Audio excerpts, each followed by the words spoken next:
오늘 말씀은 예루살렘 성전 근처에 있는 베데스다 연못이라는 곳에서 이야기가 시작되고 있습니다. 베데스다 연못은 아마 성경에 있는 내용으로 생각해 본 건데 그 밑에서 물이 아마 순환이 돼 갖고 좀 깨끗하게 잘 순환이 되고 나왔다가 들어왔다. 그러니까 깨끗한 순간에 나올 때 그 물에 처음으로 들어가면 아마 깨끗한 물로 인해서 몸에 있는 피부병이나 그런 것이 많이 해결이 되는 사건이 있었던 것 같습니다. 그런데 문제는 그 자리에 제일 먼저 들어가야지 병이 깨끗하게 된다는 것이죠. 베데스다라는 말의 뜻은 은혜의 자리 혹은 은혜의 집이라는 단어의 뜻을 갖고 있습니다. 그런데 참 그 단어의 뜻과는 다르게 은혜의 자리를 통해 사람들이 경쟁을 하고 있다는 거죠. 한번 여러분들한테 예시를 들면요, 나도 열심히 기도하고 내 옆에 있는 분도 열심히 기도하는데 나한테는 응답이 없고 옆에 있는 사람한테 응답이 있다면 나도 열심히 기도했는데 왜 주님의 은혜는 특정한 사람만 주는가 하는 그런 사건이 벌어지게 됩니다. 그런 것처럼 이 베데스다 연못을 두고 현대판으로 베데스다 현상이라는 것이 있습니다. 특정한 자리에 앉아야지 은혜를 받는다라는 이야기를 우리는 많이 들어봤을 겁니다. 이런 말 있죠. 앞자리는 금메달, 중간은 은메달, 뒷자리는 동메달. 저는 어렸을 적에 그 얘기를 들었을 때요, 굉장히 큰 의문을 가졌습니다. 우리가 똑같이 주님을 찬양하고 예배드리는 자리에 있는데 뒷자리에 앉았다는 이유만으로 은혜를 못 받는다는 것은 좀 뭔가 불공평하다는 어릴 적에 저의 마음이 있었습니다. 물론 제가 앞자리를 차지할 만큼 몸싸움이 강한, 물론 보기에는 몸싸움 잘할 것 같지만 좀 남을 밀치고 뭔가를 한다는 것을 좀 잘 못해요. 제가 마음이 조금 착한 건지 소심한 건지는 모르겠지만 그러다 보니까 저는 중간 자리나 뒷자리에 앉아서 청소년 집회나 혹은 부흥회 집회 자리에 앉았던 기억이 있습니다. 물론 뒷자리에 앉으신 사람들의 마음은 그 집회나 부흥회를 통해 은혜 받는다는 각오가 좀 덜한 면은 사실이지만 이 말씀 속에서 보면 뭔가 자신이 축복받고 은혜를 받아야 하는 그 자리마저 경쟁해야 한다는 것은 제가 별로 마음에 들어 하진 않았습니다. 같이 가나 교회 밖에서도 우리는 경쟁 사회를 갖고 있어요. 학교 다닐 때부터 성적 가지고도 경쟁하고 돈을 벌고 있는 사회 직장 가운데서도 누가 먼저 승진하느냐에 따라서 경쟁하고 있고, 그렇다고 경쟁으로 끝나는 것이 아니라 승자가 모든 것을 독식하는 승자 독식 구조에 대해서는 저는 별로 좋아하진 않습니다.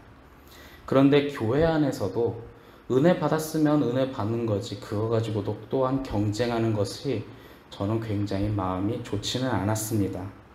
오늘 이 말씀 가운데서도 어쩌면 21세기에 느꼈던 경쟁에 대한 그런 개념이 굉장히 많이 적용될 때 예수님께서 이 거리를 거닐고 있었다는 겁니다. 아마 예수님 입장에서는 그런 경쟁 속에 살아가는 사람들을 보며, 병자들을 보며 어떤 마음이 들었을까요? 한번 여러분들도 상상 한번 해봤으면 좋겠습니다.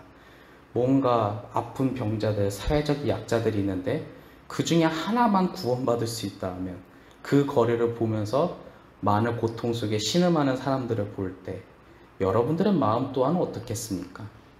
그러던 중에 오늘 말씀 중에 보면 38년 된 병자를 예수님께서 만나고 대화를 합니다.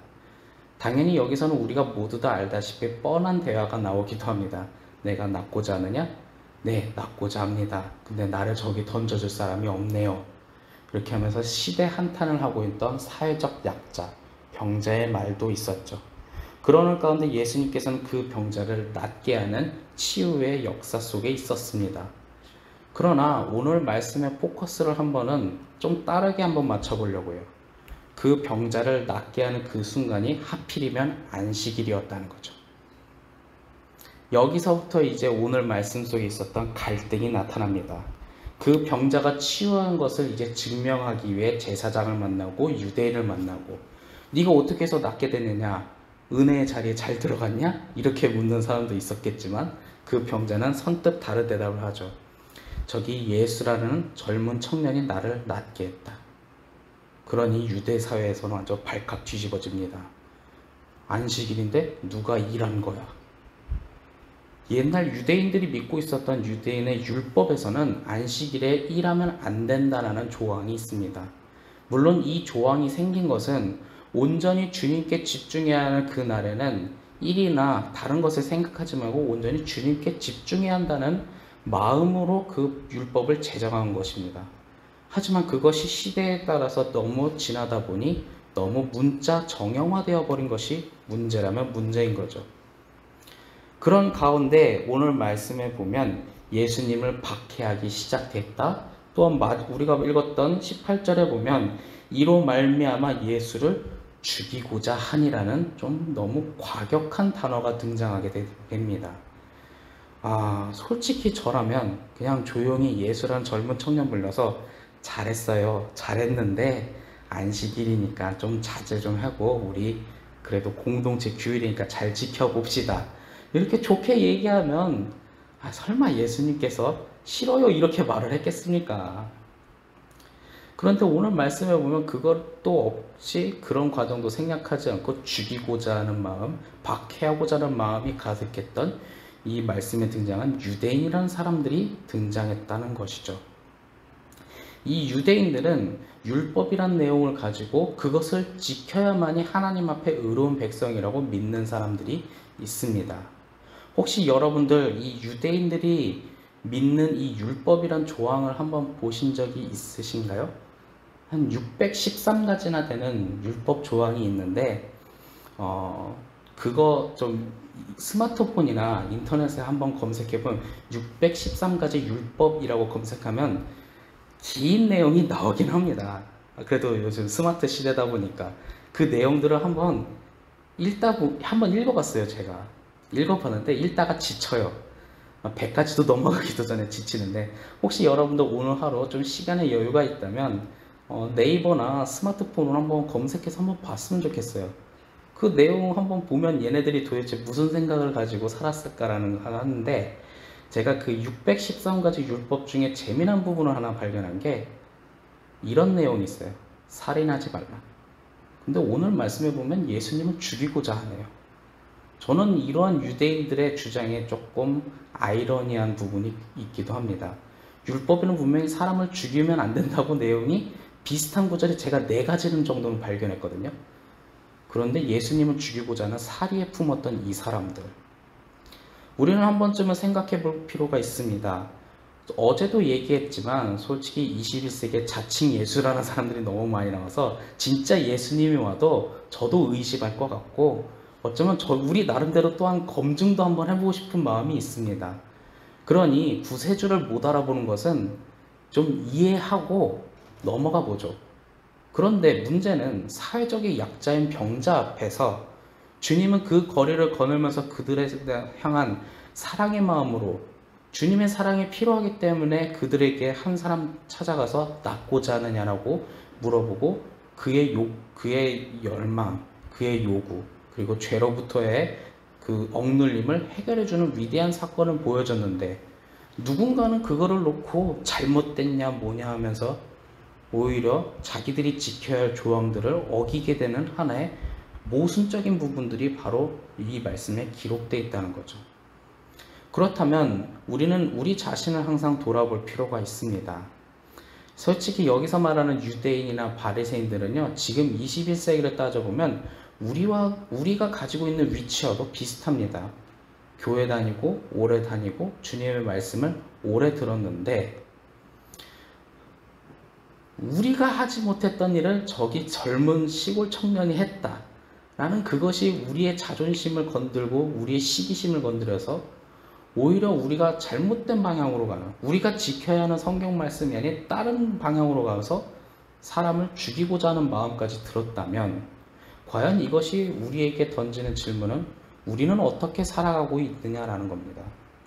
솔직히 저도 목회자의 길을 걸어가고 있지만요, 저보다 잘생긴 목회자들 보면 부럽습니다. 저보다 설교 잘하는 목회자들 보면 부럽습니다.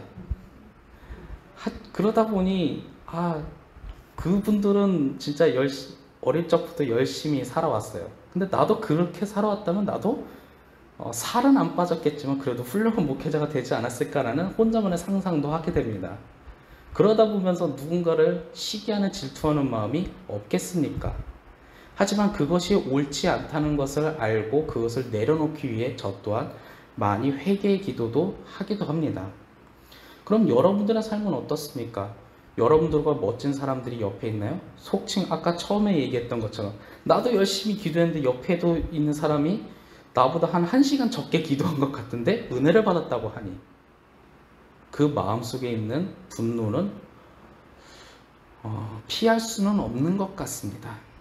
하지만 중요한 것은 그것이 하나님 보기에 옳지 않다고 여기고 내려놓는 것이 우리에게 필요하고, 또한 38년 된 병자 앞에서 우리가 하나님의 사랑이 필요할 때 하나님의 사랑을 품지 않은 병자도 보이지도 않고 오히려 질투와 시기심의 대상이었던 예수라는 이 젊은 청년만 보이게 되는 거예요.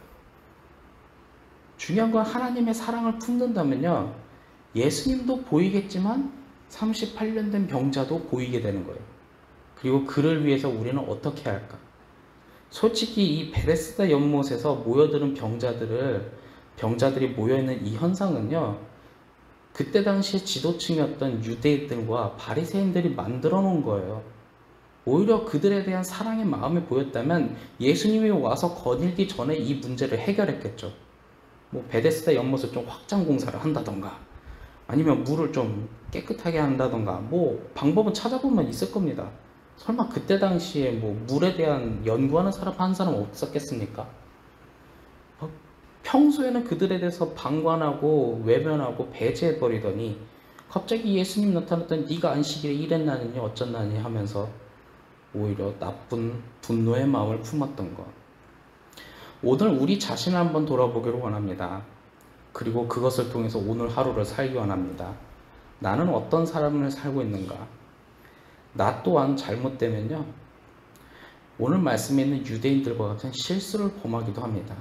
그러기 때문에 항상 주님의 마음, 주님, 저에게 주님의 마음을 주세요. 주님의 마음으로 오늘 하루를 살기 원합니다. 그리고 다음 날에 또한 기도하면서 또 주님의 마음으로 살기 원합니다.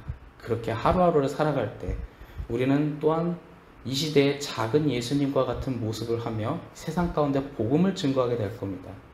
이 세상에 말로 이제 복음을 전하는 건 한계가 온 것 같아요. 그래서 행동과 삶으로 우리는 복음을 증거할 시대가 오지 않았나 생각합니다. 그것은 이제 저 혼자 하는 것이 아니라 여러분들과 함께 하기를 원합니다. 그게 진정한 교회 공동체 아니겠습니까? 오늘 말씀 속에 우리가 주님의 마음을 품으면서 살아갈 수 있기를 원합니다.